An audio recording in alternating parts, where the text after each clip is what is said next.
Welcome. Objectivism, of course, is a philosophy to live a better life, but for us, the activists, we also want to make objectivism have an impact in the world. We want ourselves to have an impact in the world, and we want these ideas to change the world. So what we're doing today, we're going to examine three, maybe more, maybe less, depending on time, three people who use the ideas of Ayn Rand to actually make a big impact in the culture. This impact has been good, or maybe in some other cases, not so good. So don't take this as the impact of the good impact of objectivists, because we're also going to discuss some controversial figures.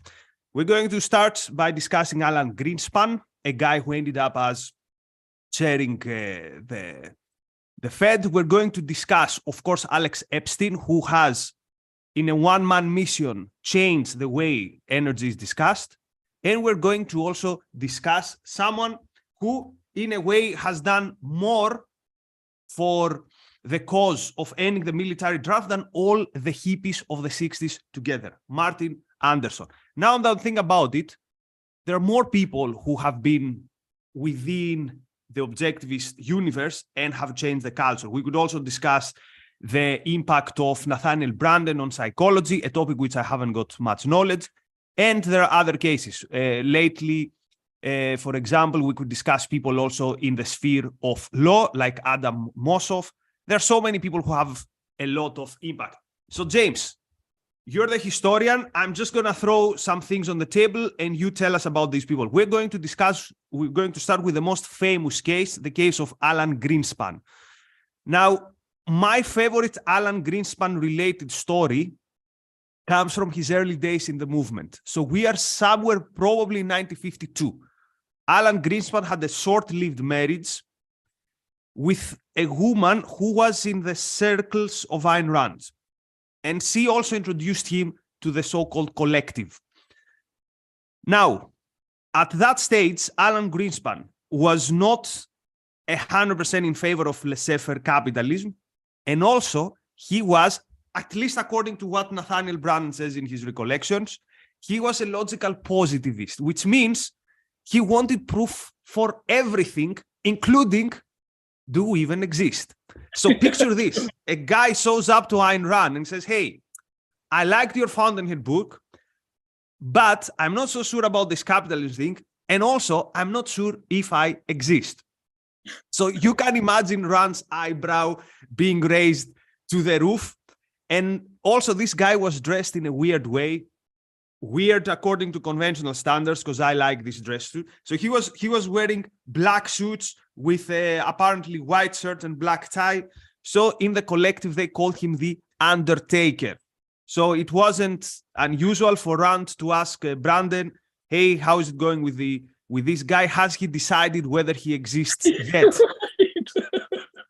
Oh, it was a red letter day, Nikos. Ayn Rand got the news. Alan says he exists. And Ayn Rand decided, oh my goodness, Alan exists. So he was indeed a logical positivist. Nothing was certain. Nothing was absolute. Nothing could be clear. The causes is what science can't really get at. And Ayn Rand really had to work on, and even his own memoir, Alan Greenspan, discusses this a little bit. He also discusses, though, how a lot of his conversations were on economics. You know, he's an interesting fellow, a very dour, sort of lugubrious fellow. He got the name The Undertaker because of all the people in Ayn Rand's initial circle. He certainly was the most buttoned up, let's put it that way, and cautious in the way he spoke. Everyone else had a little more passion and personality. He was an interesting guy in some ways. He attended Juilliard. He played saxophone. He was actually a musician who attended the top music school in America, but he became interested in economics and economic analysis. And it is through Atlas Shrugged that he became basically convinced, at least of the outline of Ayn Rand's philosophy. And when the critics attacked it in the late 50s, he very powerfully and publicly came out attacking the critics. And so he became a close member of the Ayn Rand circle. He taught courses in economics at the Nathaniel Branden Institute in the 1960s.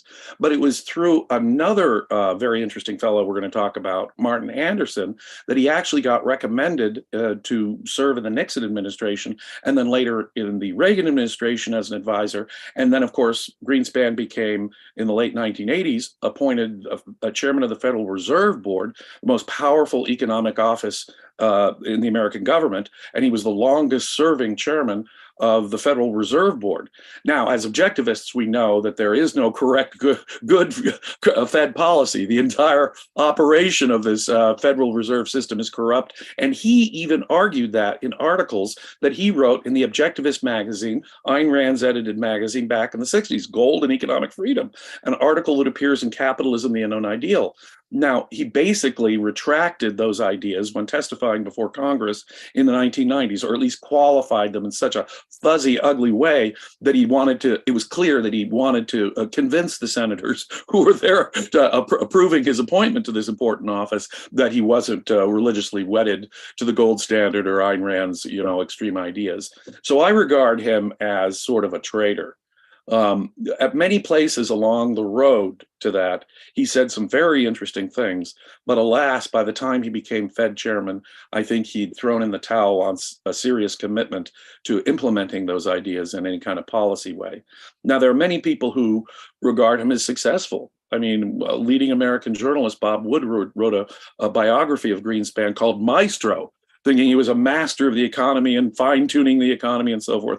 But I think reality has proved that even the best intended Fed chairman can only help but screw up, and he did.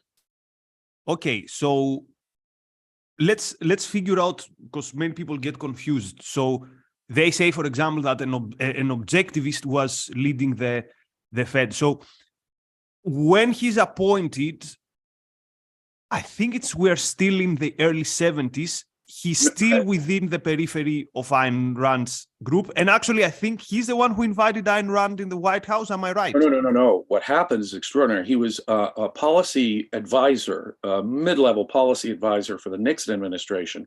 Nixon left. Yeah, before the Fed. All this is before the Fed. Okay, yeah. He left. Nixon, of course, had to retire in shame. Barry Goldwater told him, "Get out of here. We're going to impeach you." And so Nixon quit.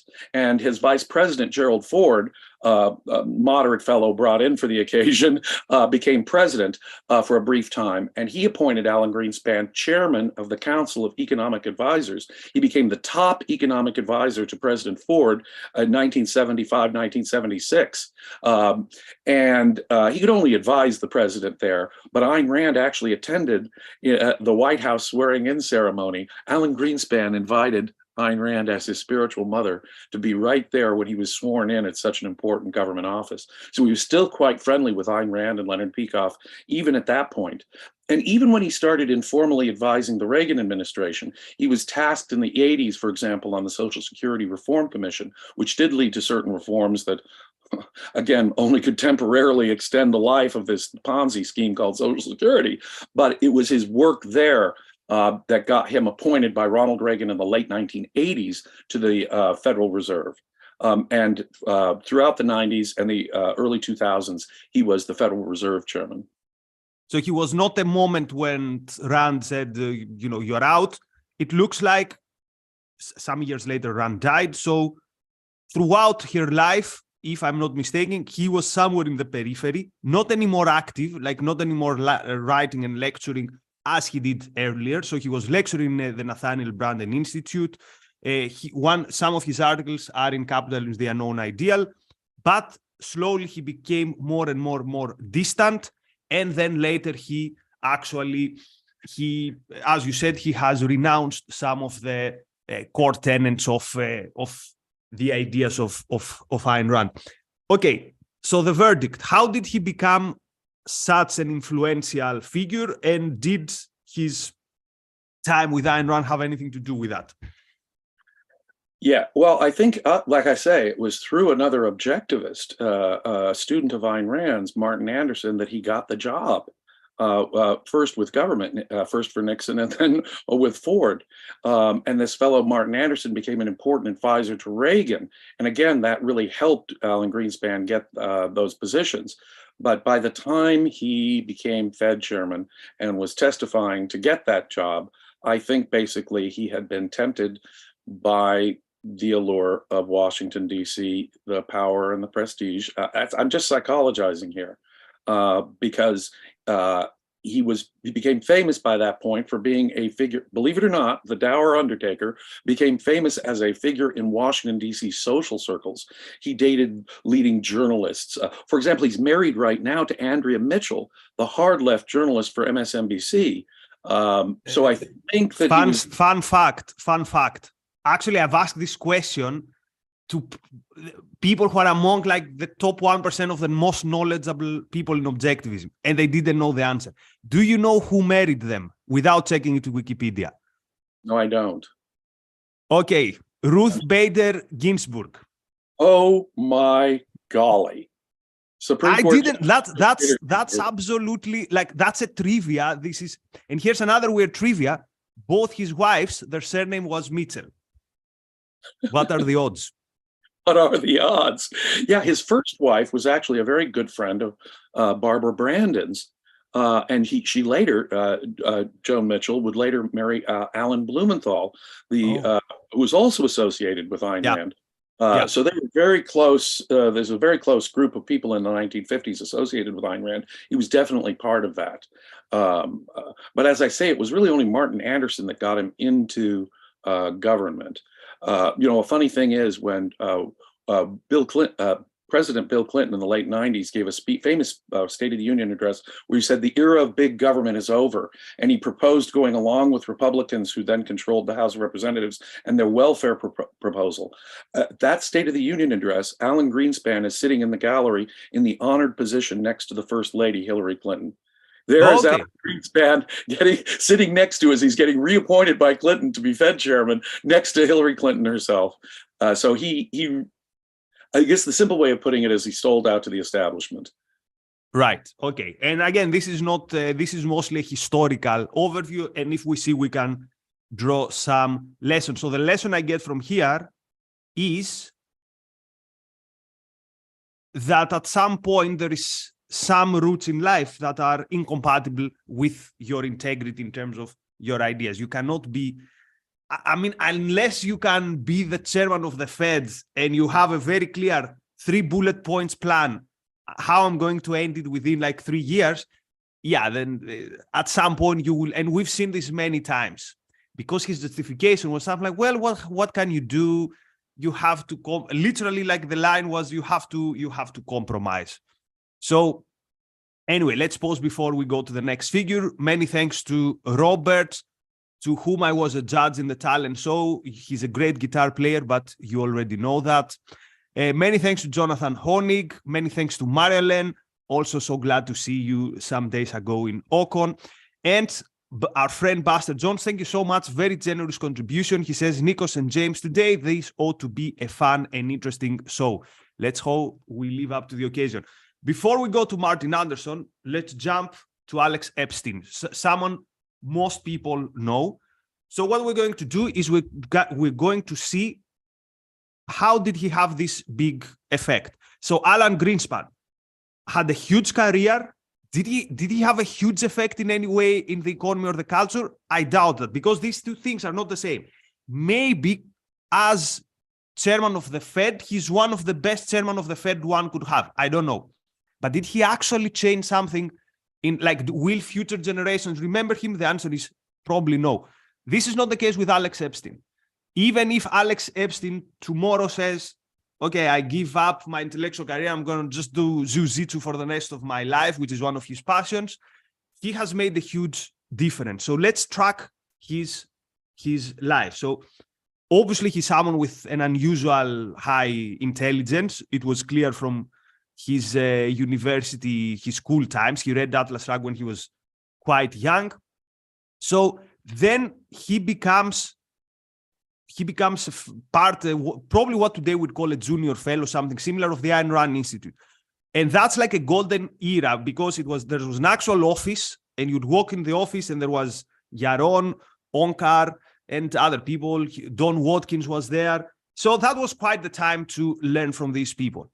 And then at some point, around 2011, he leaves in good terms, and he's trying to find his passion. So he was what we would call a generalist initially. And then he decides that he wants to go in one particular direction, and this is very important. And this direction is energy policy. the success is not immediate. The success is not immediate. He creates something that's like a think tank, for a lack of a better word, and he sees himself as, I'm going to be the intellectual bodyguard of industry people. And as he has said, he had absolutely zero clients. People were not interested to have philosophical bodyguards. So then he re-evaluates where this is going, and he focuses on changing the narrative, on the discussion around energy. And he comes up with the book, The Moral Case for Fossil Fuels. How is this important? There were many books till then that said that the discussion around climate change and energy is wrong, because it's based on if it's based on data that are dubious, or the effects are going to be different. How many minds had this book changed? Few. One of these were my mind, but they didn't have a big impact. What does Alex do? He completely changes the frame of the discussion. He says, I'm not asking you to do something to keep up with something which is bad. So let's keep fossil fuels, although they're bad. He completely turns the table on the discussion. He makes the moral case for fossil fuel. And before I get to you, James, since then, obviously, you've seen him in the Congress. You hear big people in politics talking his language. You see big businessmen and businesswomen talking his language, talking about human flourishing. For me, this is the biggest thing, the entering human flourishing in the debate.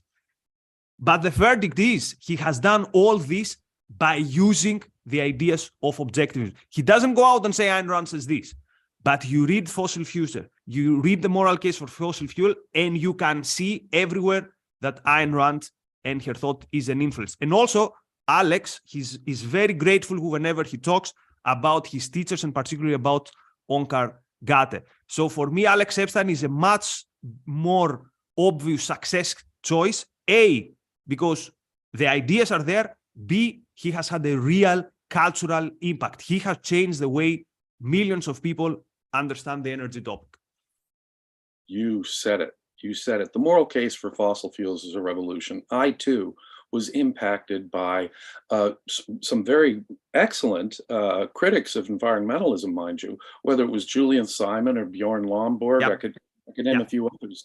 But as you pointed out, their arguments were basically utilitarian, consequentialist, and so often they accepted there's a downside. I agree, there's this total downside to fossil fuels and industry in general, if necessary. He turns the tables completely in the moral case for fossil fuels.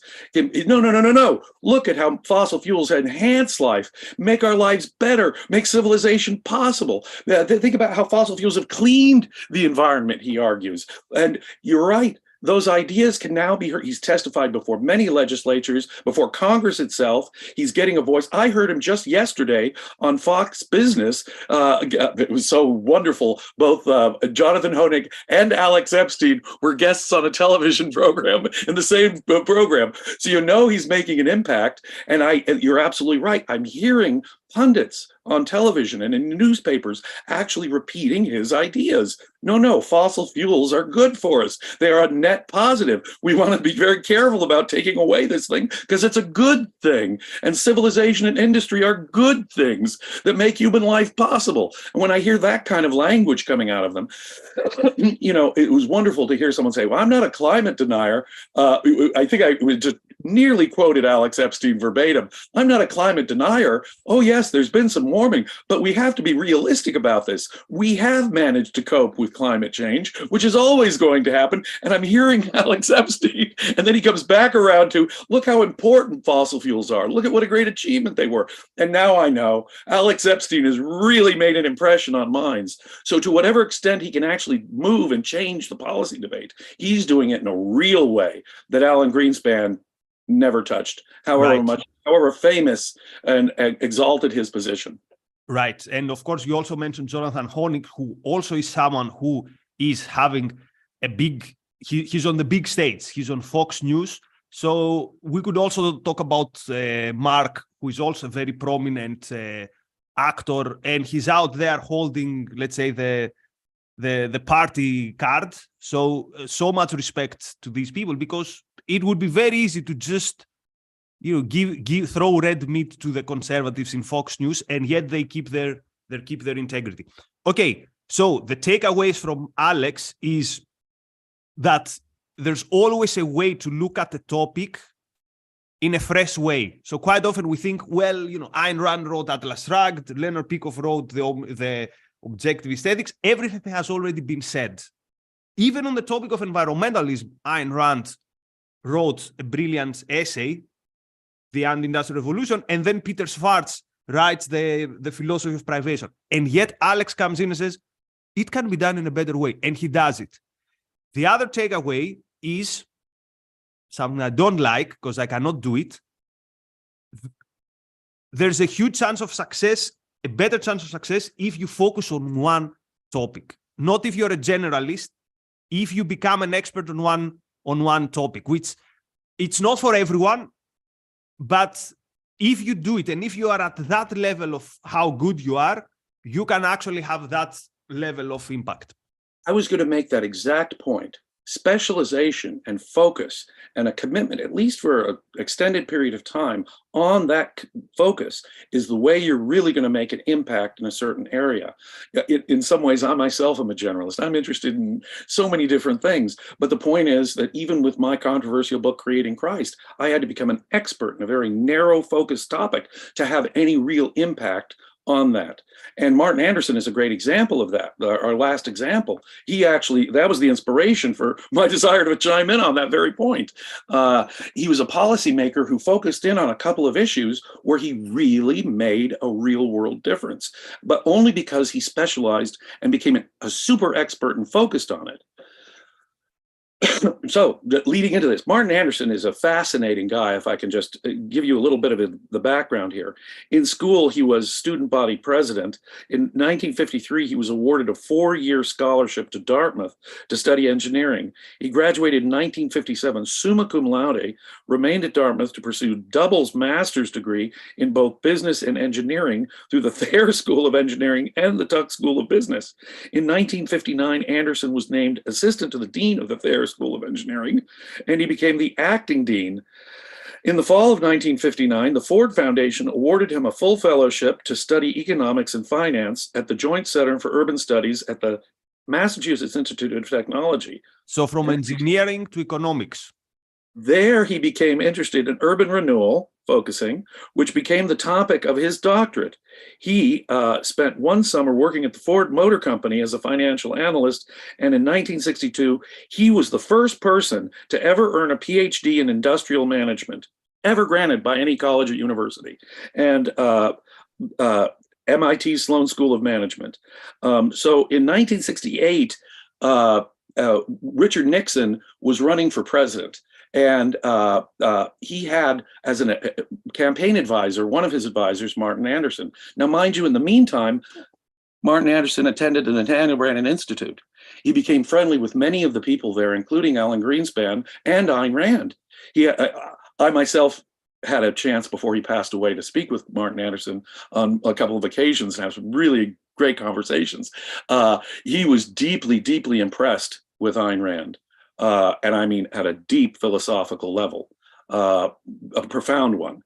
And he had a very low opinion, by the way, of Nathaniel Branden, a very low opinion of Nathaniel Branden, although he spoke about dinners that he and Ayn Rand and Nathaniel Branden and Frank O'Connor would have together, or he and Alan Greenspan and Ayn Rand would have together. So he socialized closely with Ayn Rand by then. Now, Nixon, of course, in 1968 had campaigned against the Vietnam War. He said, I'll get us out of Vietnam. Now, it took him, after he got elected, several years to make good on that promise and to pull us out of Vietnam. 74, am I right? Or right. I think we didn't finally leave till 74. I think you're right. Exactly right. So it took 5-6 years before he could make good on his promise to get out of Vietnam.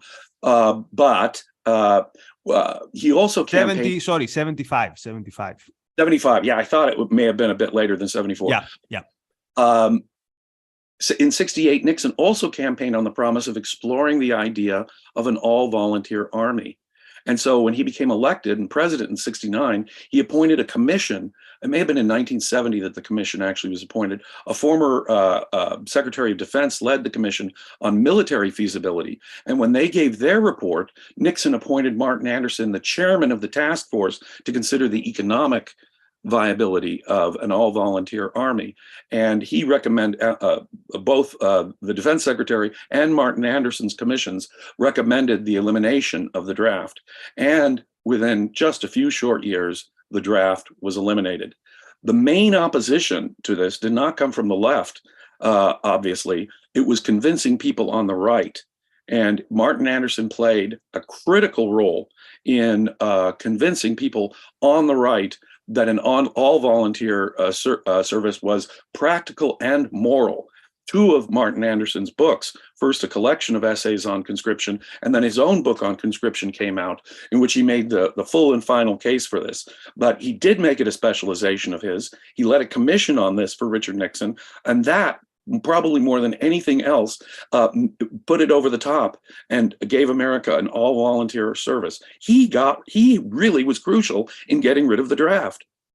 Imagine how many lives he saved. By the way, the Americans left Vietnam in 73. In 75, we have the fall of Saigon, because remember, supposedly, Americans leaving Vietnam would mean there's now peace and the North will respect the South. Of course, that's an absolute joke. So here's how I would see it. I don't, in my mind, and from whatever I've read in the letters of Ayn Rand, I wouldn't say that Martin Anderson was an objectivist, but he was someone who was influenced by Ayn Rand, and he was someone who, from what also he says in the oral history. Yeah, he's one of the people interviewed in 100 Voices. It is an invaluable resource for lots of people who got to know Ayn Rand and their perspectives on her. He wasn't a philosopher, and he didn't devote himself, say, like Leonard Peikoff or Harry Binswanger or Greg Salmieri, to understanding the philosophy as such. He understood that he was kind of a policymaker, but I think he understood it in a profound, from my own conversations with him, I think he did understand the basics in a profound way. I wouldn't call him, a capital O, certainly not an advocate of capital O objectivism. He went on, mind you, to be the chief domestic policy advisor to Ronald Reagan. He helped the Reagan campaign in 1980, and he was appointed in 1981 Ronald Reagan's first chief domestic policy advisor. Very interestingly, because he was sort of the architect of Ronald Reagan's deregulation policy and his foreign policy. No less a figure than Mikhail Gorbachev said that Martin Anderson's 1980 program for Ronald Reagan on foreign policy was the blueprint that Ronald Reagan followed in his foreign policy. Says Gorbachev. Whoa, I didn't know. Yeah, Gorbachev was the last leader of Soviet Union. So this would be the equivalent. Okay, Putin is not a good equivalent because Gorbachev is more of a good guy in my head. But imagine Putin knowing, let's say, a prominent someone from the Biden administration, and name dropping this guy had an effect, and this guy is the guy we're discussing. Exactly. Martin Anderson, when I talked to him, and I even mentioned with him once, well, what about Reagan's alliance with the religious right? Ayn Rand refused to vote for him on that basis, in his position on abortion. He would just say to me, I had nothing to do with any of that. I didn't advise on those kind of things. What I advised him on was deregulation policy and foreign policy.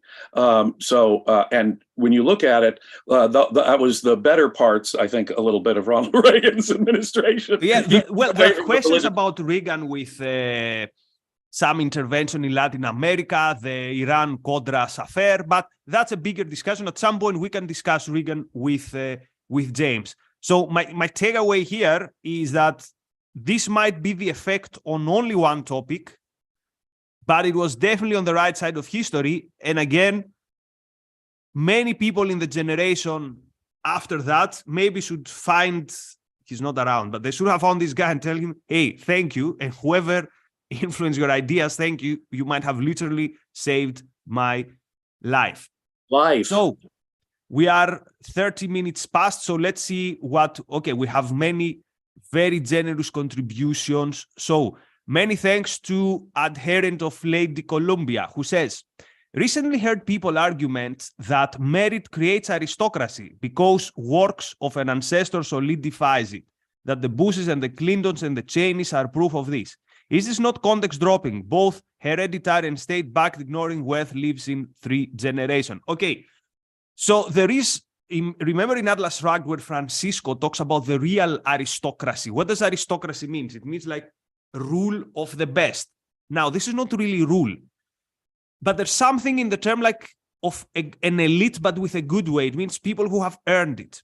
Now, the Bushes, the Cheneys, and the Clintons are a different type of aristocracy because they use, as you said, as our friend says, it's completely different if you have the aristocracy of ruling rather than if you have the aristocracy of, for example, let's imagine like Leonard Peikoff have some students who then need to keep the name of objectivism high. So this is something I want to stand up to the standard set by a great guy. So it's completely different. And indeed, when people use the same term, they are they need to be very specific with the context. You know, the term meritocracy is a little bit like the term robber baron. It's the ocracy part. In a free society, and for so long in America, just being rich didn't give you any kind of political power. The government had few economic favors to grant. And what the situation was that any competitor could come out, create a better mousetrap, and put you right out of business. And even if you do make a fortune and are able to give millions to your heirs, we have a saying in America, from shirt sleeves to shirt sleeves in 3 generations. Yeah, that's what our friend mentions, the 3 generations. Yes, you have to prove worthy of it in a dynamic free market economy. If you're not worthy of the money you inherited, it's going to be gone in short order. So it's actually freedom that cleanses out these inherited aristocracies and replaces it with a system where, yes, of course, the people of merit are rewarded, but they're not rulers with a gun. There's a big difference between economic power and political power here. So the Clintons and the Bushes and the Kennedys and these political dynasties are an entirely different thing. As government's power over the economy has grown, of course, corruption has grown, and this kind of nepotism has grown. And of course, it only encourages this kind of real political aristocracy, which has nothing to do with merit or productivity or a creative mind. Right. And as Marilyn says, an aristocracy of merit is an entirely different thing from a hereditary aristocracy. Merit is earned, heredity is accidental. Very, very true. And also with heredity, nothing is guaranteed. We see so many times ruining things. A friend with a very generous contribution asks, is it proper for objectivists to question the common man and especially the modern day institutions, both cultural and governmental? I ask, since I have seen both father yet claim to have authority over myself and all culture. Oh, sorry, I have seen both falter, not father, sorry. Okay, so yes, I think it is proper to question anything that requires questioning. Let me give you an example. The leftists teach you, for example, that you have to question why do we need smartphones, or why do we. So there are, not everything needs to be questioned for its own sake, but things like, why is this institution around? It's like the Chesterton fence. He says, if there's a fence there, if you don't know why it's there, just leave it there. But this is not the case. Sometimes you have to question the fence. The people who put up the fence, they did it for reasons that maybe today are not relevant. Maybe they did it for wrong reasons. Maybe the fence needs to stand there. So I don't think there's so the existing fence has presumptive good as far as I'm concerned. And we don't move that fence. We don't question that fence because there were these unconscious forces of evolution that put it there, and we may not understand the fence. Now, so I would, let me put it this way, take caution to know why the fence was built. But is it really still serving the same damn function? And do we really need that fence? Yeah, question. There are no bad questions, ladies and gentlemen. Only bad answers. True. So, and our friend, Mr. Jones says, if it weren't for Rand, my research wouldn't be as strong. Even Ford, the auto producer, could still fumble by a bad philosophy. He thought his tech would better the world regardless of politics. He sent aid to Stalin. very few people know this. I'm glad you mentioned this. It was in my last talk at Ocon last year that one of the biggest auto factories ever was, I don't remember where it was. If you go to my last year Ocon, you will find it. So yeah, Ford was a brilliant creator, very, very bad politics. I think he was also a bit totalitarianism in the 20th century. Was he also a bit anti-Semitic, or am I confusing with someone else? Oh, no. I think that Henry Ford, first of all, American companies, of course, bankrolled the collapsing German economy in the 1930s. That's bad enough, but they also helped finance the Soviet economy, at least to a large extent. And Henry Ford, what a genius in his for-profit productive activities with the mechanized assembly line, did more to help the poor than all the humanitarians in history. And yet he used his great resources to actually help subsidize 20th century totalitarianism. Yes, both can be true. Right. Okay. Today we had an impressive amount of support. So thanks so much, our viewers. First of all, thank you by the mere fact that you give us your time. We never take it for granted. You see, we have our notes, we did our reading. So there's a lot of work that goes behind every daily objective. So what are we having after? No upcoming shows today. Okay, so James, thanks for this. We learned things and takeaways. It's better. The only way to have a significant change in society is to go out there with ideas. Pragmatism doesn't change anything, or if it changes something today, tomorrow will be forgotten. On that happy or unhappy note, see you soon. Thanks. Be well.